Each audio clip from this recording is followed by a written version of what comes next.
the way down over his ears, some hair is Following going day, to show. December 8th, he was sentenced. In the year 1976, 46 years ago, Virgil Presnell was sentenced to death for the murder.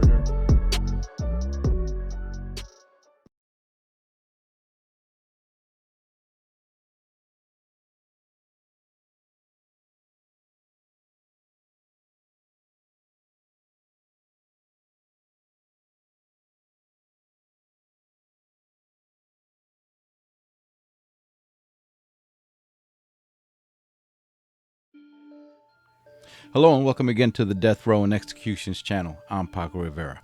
The case I'm going to discuss today is one of those high-profile death penalty cases that has gotten a lot of attention from the media and various celebrities coming to the death row inmates' defense, including Dr. Phil McGraw, who many know as Dr. Phil, and actress Susan Sarandon. Two trials that were ridiculous, no physical evidence. When a mistake is made within a judicial system, people just do not want to admit that mistake has been made, so it becomes impossible. I mean, he's a perfect example of what's wrong with the death penalty. He, get his sentence at least commuted because he's clearly innocent. We're talking about the 59-year-old Oklahoma death row inmate Richard Glossip, who is scheduled for execution on September 22nd of this year. The Investigation Discovery Channel presented a series of episodes called Killing Richard Glossip. I looked into it and lost interest after reading multiple reviews of how this documentary is very biased, completely one-sided, and totally twists the facts that can easily be verified in court documents, something the documentary is surely counting on their viewers not doing. One review stated, and I think I saw this on Investigation Discovery's Facebook page, this documentary was a mere publicity stunt solely designed for the purpose of swaying viewers to their pro-Richard Glossip, anti-death penalty cause, hoping to take advantage of a naive audience not privy to the actual facts of the case. No thanks. I think I'll pass. Richard Glossip was tried twice in court after the first conviction was overturned for the murder of Barry Van Treese, and both times he was found guilty. Two separate juries, 24 individual jurors that deliberated on the case, found him guilty. Over the 24 years that Glossip has been on death row, there have also been multiple appeals.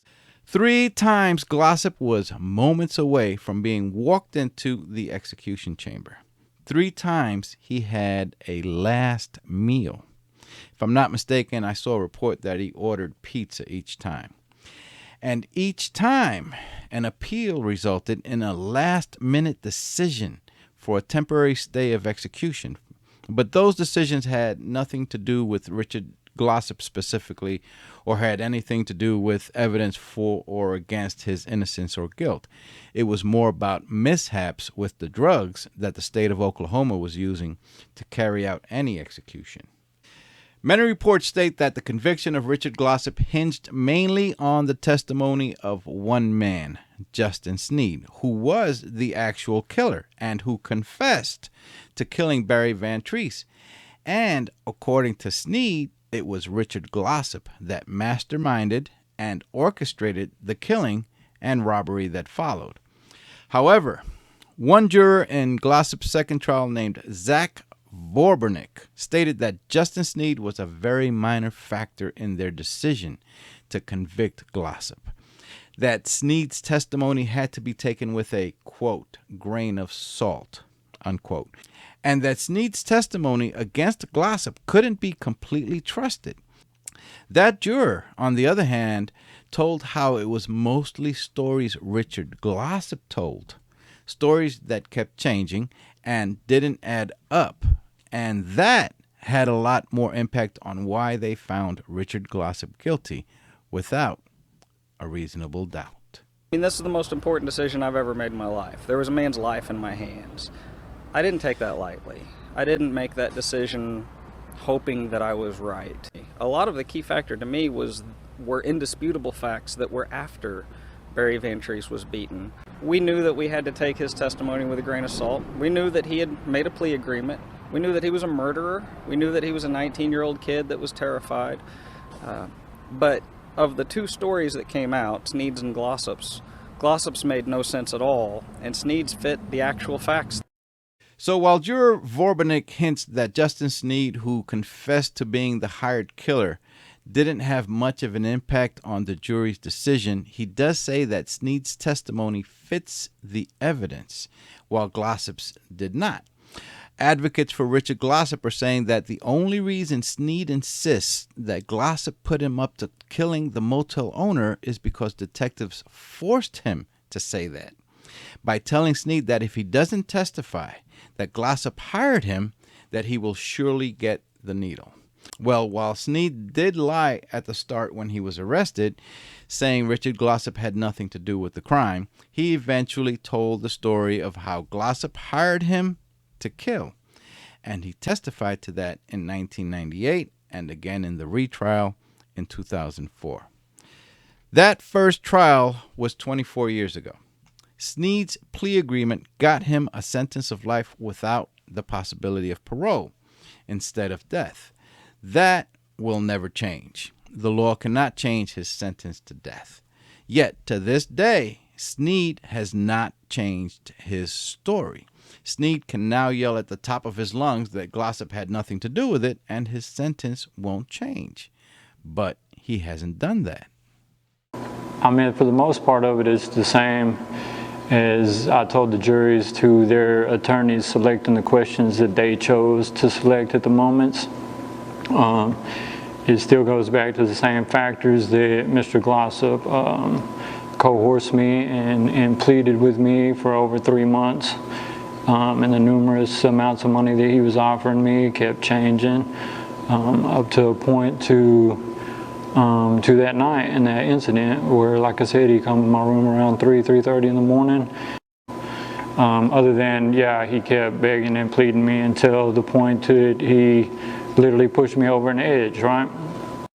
But I let the truth be known, and then after I spoke the truth, I never decided to change the truth.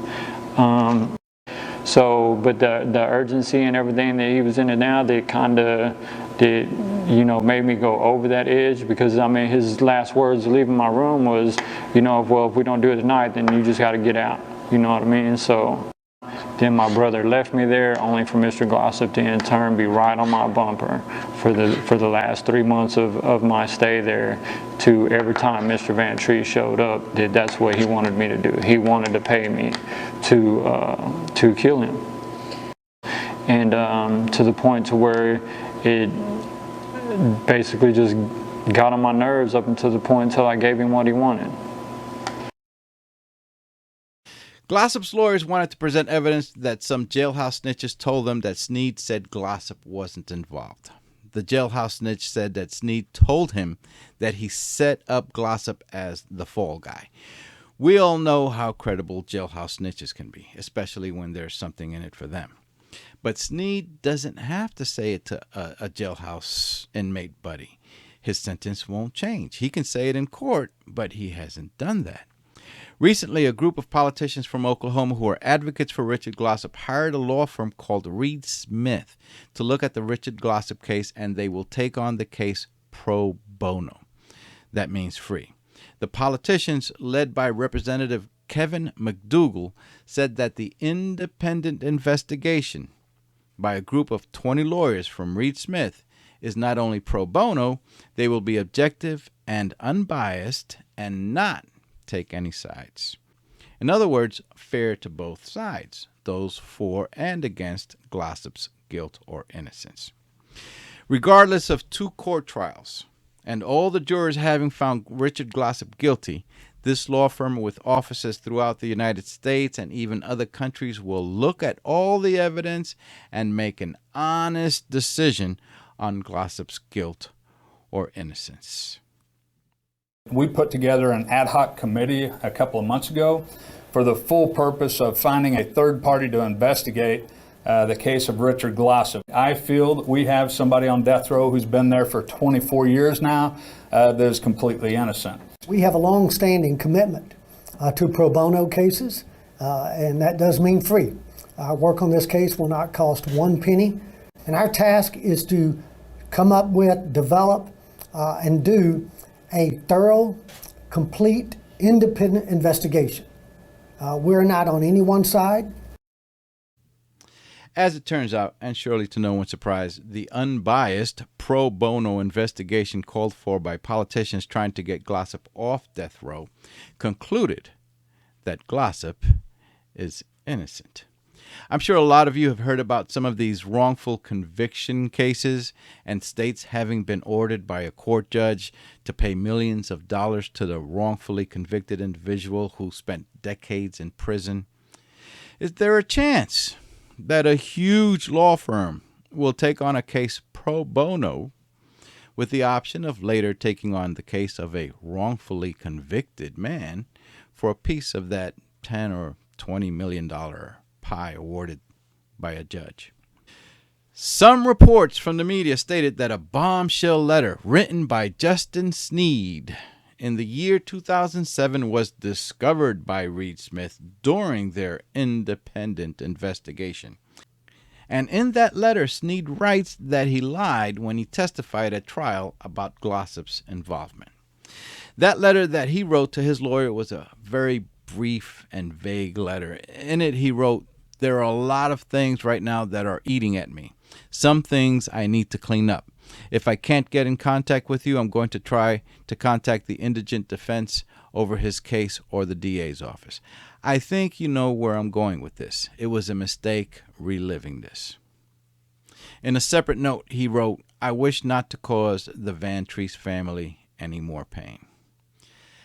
I don't see exactly where he wrote in that letter that he lied in court. Somehow Reed Smith is seeing that. Shortly before a clemency hearing for Richard Glossip, I believe it was in the year 2015, the parole board received an email from someone claiming to be Justin Sneed's daughter. It was signed Orion Justine Sneed, and the email states that Richard Glossip is an innocent man and that for several years now, Justin Sneed has told her that he wants to recant his testimony, but is afraid to. The New York Times reported that the daughter left no contact information, and so far, no one has been able to find her or authenticate the email. Furthermore, when the media group Frontier interviewed Sneed, he stated something to the effect that statements made in that letter were not accurate. A man named Wayne Fourneret, a one-time lawyer who once represented Richard Glossip, posted a letter that Barry Van Treese caused his own murder by stealing $25,000 from a drug dealer in Oklahoma City. Everyone who knew Barry Van Treese, a well-educated businessman with a loving family that included 7 children, here he is seen with 5 of them, all knew that this letter from Wayne Fourneret was absurd. Nice try, but absurd. In 1997, located on South Council Road in Oklahoma City, was the Best Budget Inn. Today, that building is a Super 40 Inn. The Best Budget Inn was owned by 54-year-old Barry Van Treese, who often slept in room 102 when he visited the motel and stayed overnight. And on Tuesday, January 7th, 1997, at approximately 10 p.m. that night, it was inside room 102 that Barry Van Treese's body was found bloodied and dead.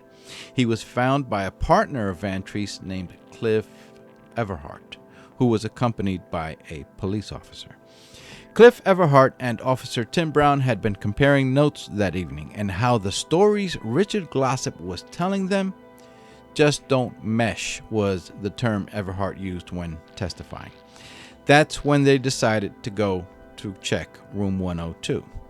Barry Van Treese's car was not at the motel at that time. The car had been found earlier that afternoon at about 3 p.m., parked as if hidden away in a nearby bank's parking lot. Someone at the bank recognized the car and called the motel, wondering why Barry Van Treese's car was there and he's nowhere around. It was the discovery of that car that set off alarm bells, and police were notified by staff from the motel that Mr. Van Treese was missing.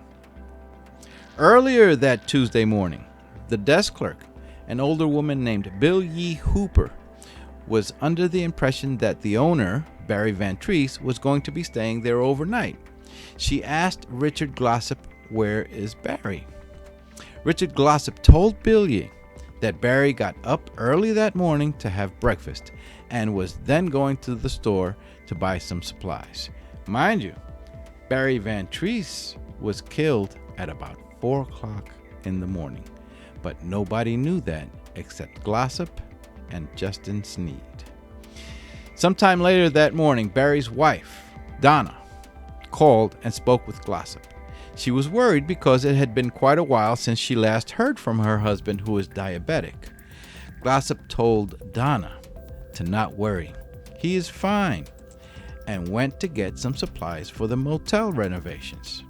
The front desk clerk, Billie Hooper, testified in court that when she arrived at work that Tuesday morning, Richard Glossip told her to inform housekeeping to not clean room 102 because it was rented to a couple of drunks and they broke a window in the room.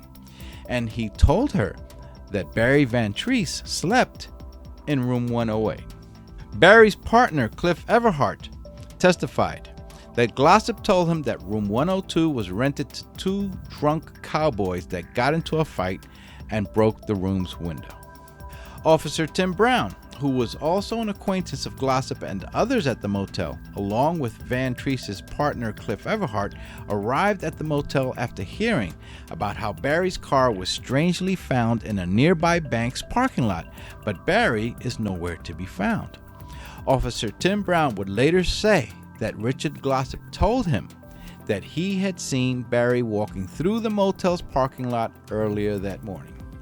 Glossip would later recant that statement, saying he thought it was Barry but couldn't be sure because he wasn't wearing his glasses. A decision was made to search all the rooms at the motel to see if Barry was inside one of them. Cliff Everhart would testify that maybe Barry found his way back to the motel from the nearby bank's parking lot and got sick and passed out in one of the rooms. Richard Glossip told those around him that room 102 had already been searched, so there is no need for anyone to go in there. Richard Glossip, who was 33 years old, lived at the motel in a room by the office with his girlfriend at the time named Deanna Wood. The previous year, Glossip hired 19-year-old Justin Sneed as a maintenance man and was given a room and food in exchange for handyman duties instead of a paycheck. Both men confirmed they got very friendly and even played Nintendo together for hours in Glossip's room. Several hours after Barry Van Treese's body was found in room 102 by Everhart and Officer Brown at about 3:15 in the morning, now officially Wednesday, January 8th, Richard Glossip was taken to the Oklahoma Police Department for questioning and was interviewed by homicide detective Bob Bemo. What Glossip may not have realized at this point is that some statements had already been gathered from others at the motel. From Barry's partner, Cliff Everhart, from the desk clerk, Billie Hooper, from Officer Tim Brown, and Glossip's girlfriend, Deanna Wood. And just about everything Glossip would say in that interview contradicted the statements that they had.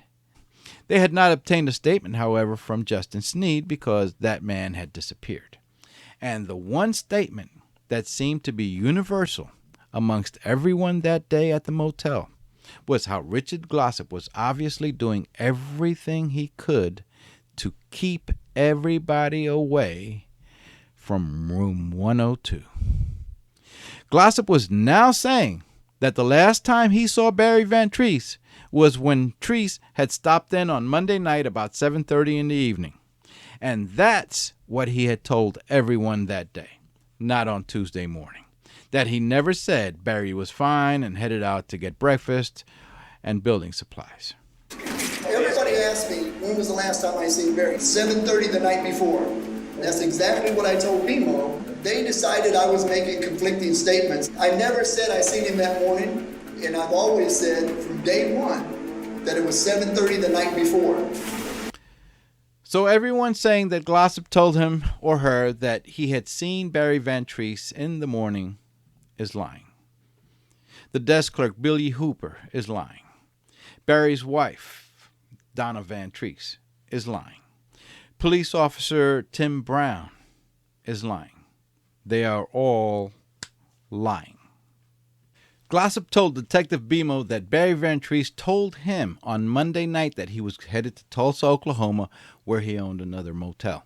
Glossip said that Van Treese left about 8 o'clock that night, and neither he nor his girlfriend, Deanna, who sometimes assisted him in managing the motel, ever saw Van Treese or his car return.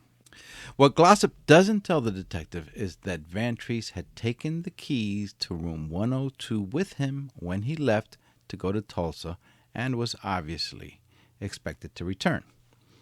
Glossip told the investigator that he and Deanna eventually fell asleep late that night and that at about 5 o'clock in the morning there was a knocking on his door. He said he opened the door and it was Justin Taylor, his maintenance man. Glossip gave Detective BMO Justin's last name as Taylor instead of Sneed, an alias that the known user of meth and other drugs had sometimes gone by. In all fairness, it's possible Glossip didn't know Justin's real last name. Glossip said Justin had a black eye, a big knot on his eye, he had said, and that he asked him how it happened.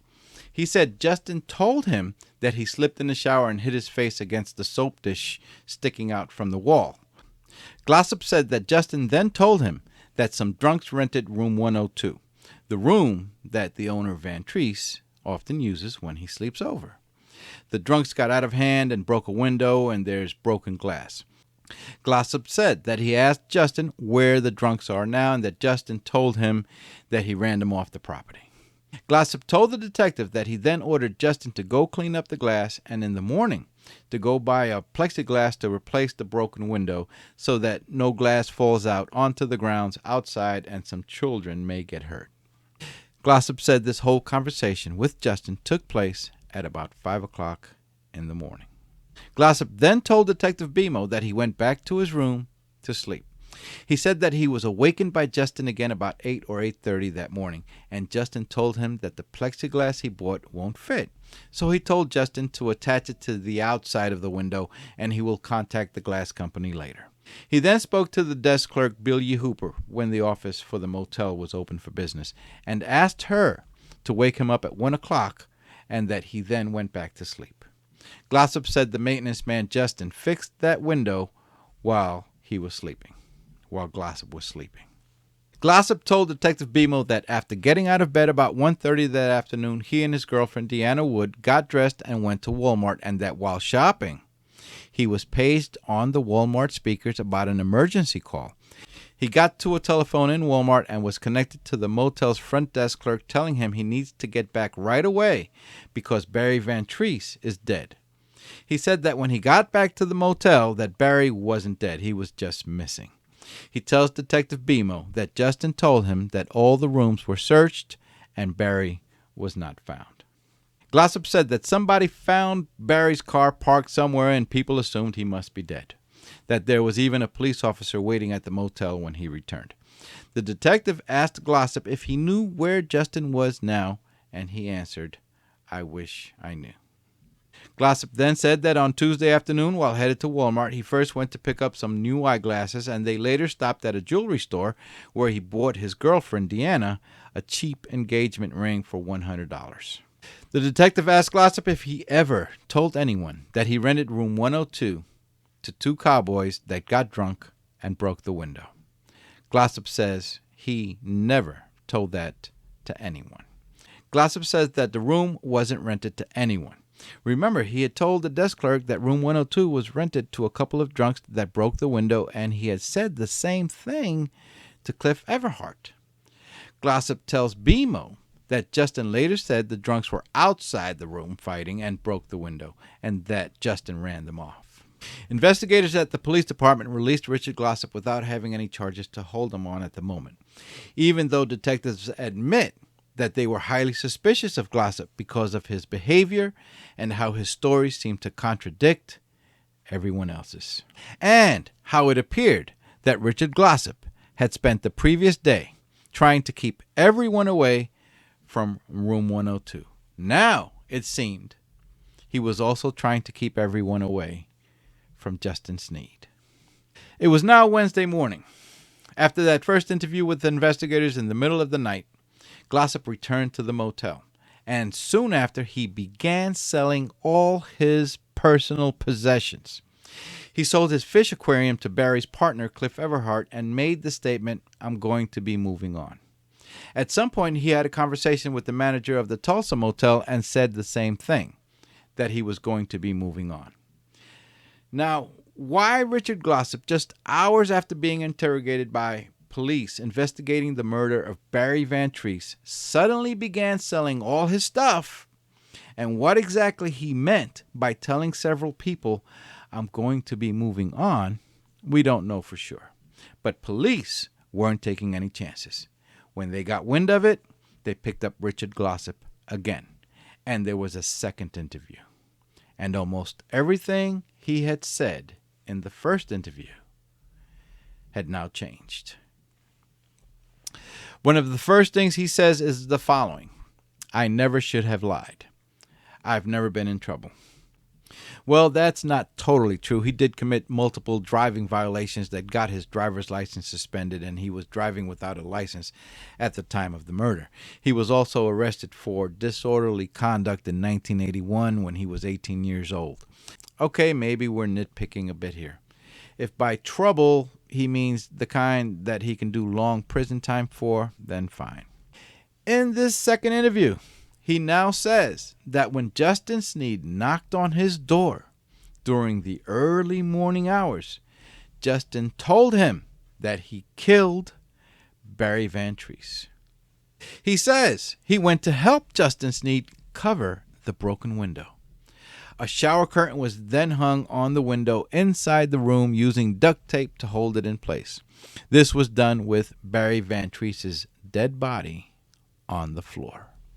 While Glossip denies having ever entered the room, it seems unlikely that Sneed did that part by himself, though it is possible. Now, here's an interesting part of the interrogation, because one must wonder, why in the world did Glossip try so hard to cover up the murder if he had nothing to do with it?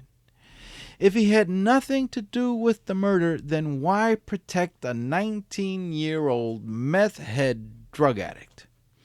Did Glossip have a big qualm about snitching on people?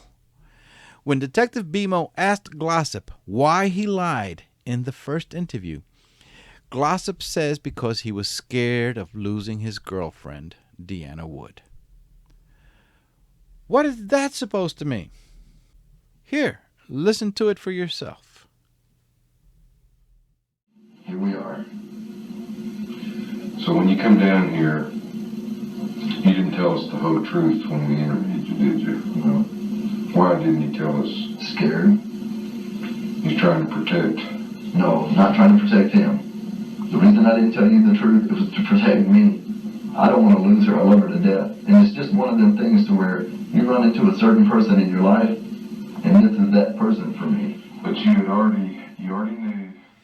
If a man is scared of losing his girlfriend, it's because he's done something wrong. He messed up, and now he's got to do something to fix it, or hide it so that she'll never know about it. This one line that came out of his mouth, not Justin Sneed's mouth, is a total confession of guilt. I was protecting me. I was scared of losing my girlfriend. Whether or not you believe what Justin Sneed has said, we will have a look at it, taking it in, like the juror said, with a grain of salt. During the interrogation, after Sneed was finally found and arrested, he made the following statement. Justin Sneed said that Richard Glossip came to him and asked him to kill Barry Van Treese so that Richard could take over operations of the motel. He said that Glossip came to his room at 3 o'clock in the morning and told him that Barry is back from Tulsa and to go to room 102. Justin Sneed, as the maintenance man, had master keys. Now here's the part that I had a little trouble with regard to this interview. Justin said he went into room 102 to get the car keys as instructed, but that Barry woke up. He said he hit Barry with the bat and only meant to knock him out. So what happened to the order from Glossip to kill Van Treese? I mean, he ended up killing Barry. I don't know that he intended to, but he did. He beat him pretty good, so. Justin says he just meant to knock Barry out. BMO says he doesn't know if Justin intended to kill him. So how can this murder have been planned? One must realize that this was early in the interrogation of Justin Sneed. At this point in the interview, Detective BMO hadn't known that Sneed intended to kill Van Treese. Justin Sneed was trying to minimize what happened, obviously. Sneed said that Glossip told him to go to room 102 and kill Van Treese, but then says, yeah, well, Barry woke up and saw me in the room and the fight began and I just tried to knock him out. So what happens after Van Treese wakes up after being knocked out? He removes Justin Sneed from the motel and has him put in jail. No. Sneed was not going to allow Van Treese to live. As it turns out, Sneed would later confess that. Yes, he was pushed by Glossip to kill Van Treese. And that's exactly what he did. And to this day, he has not changed that confession. But I let the truth be known, and then after I spoke the truth, I never decided to change the truth.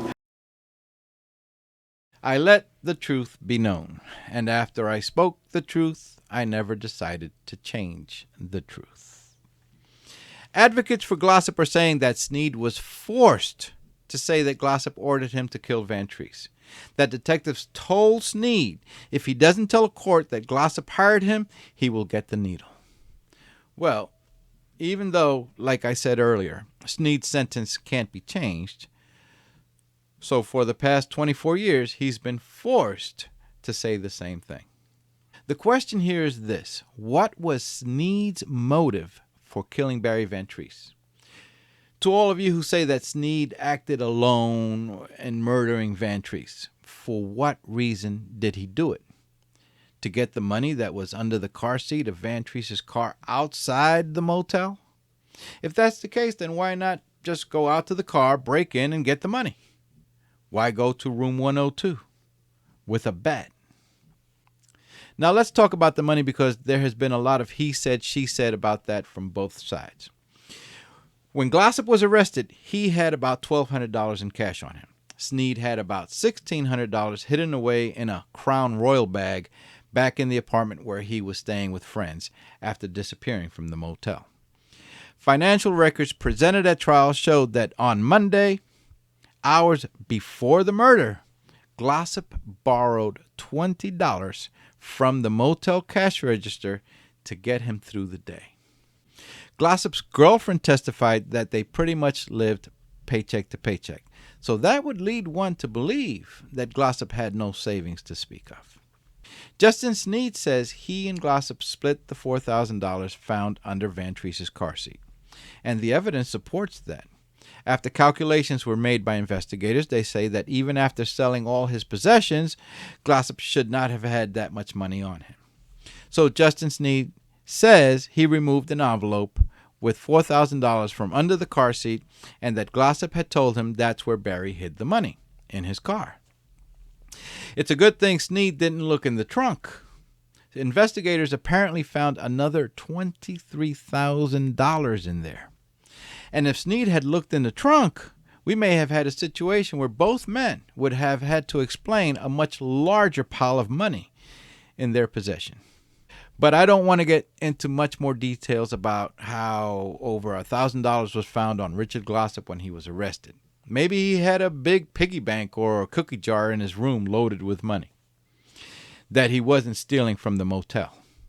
Maybe the $20 he borrowed from the cash register was to stuff in that piggy bank. As far as whether or not Richard Glossip was actually stealing money from the motel, there is no physical proof of that. Richard Glossip would give Barry Van Treese receipts for the sales, room rentals, and whatever else made the motel money, and Van Treese would compare the receipts with the amount of money he received. Richard Glossip was probably not in the habit of adding receipts that say, and this is how much I put in my pocket of your money. So no, there's no proof that Glossip was embezzling. However, what is important to remember here is that Barry Van Treese discussed with his wife Donna that the money is short, and he was going to confront Glossip about it. William Bender, the manager at the Tulsa Motel, testified that Barry Van Treese was extremely angry about what appears to be not only missing money from the motel that Glossip was running, that the Best Budget Inn was in completely deplorable condition, and that Barry was going to confront Glossip about it. Bender said that he had never seen Barry that angry. The desk clerk, Bill Yee Hooper, said that Barry was not happy with how things were going at the motel. Barry Van Treese told his partner, Cliff Everhart, that money was missing, and that both he and Van Treese together were going to confront Glossip about it, and that if missing receipts aren't turned over soon, Glossip will be fired, maybe even arrested. So while there is no proof that money was stolen, Van Treese did believe Glossip was robbing him. And if that many people knew that Van Treese was on the verge of firing Richard Glossip, what is the possibility that Richard Glossip had no idea that Van Treese was coming after him?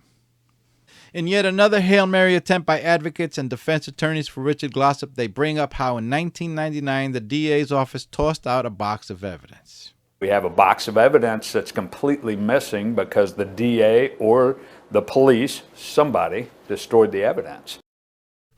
Records show that box contained some glass from the broken window, the shower curtain, and duct tape hung inside the room to cover the window, some financial records, and some other things. However, all the evidence in that box was reviewed and tested, and the results were documented. And it was determined by the prosecution and the defense during trial that there was nothing in that box with much evidentiary value. What is almost laughable is how the team doing the independent investigation made a statement of how they concluded how no DNA or fingerprints linking Richard Glossip to the crime was found.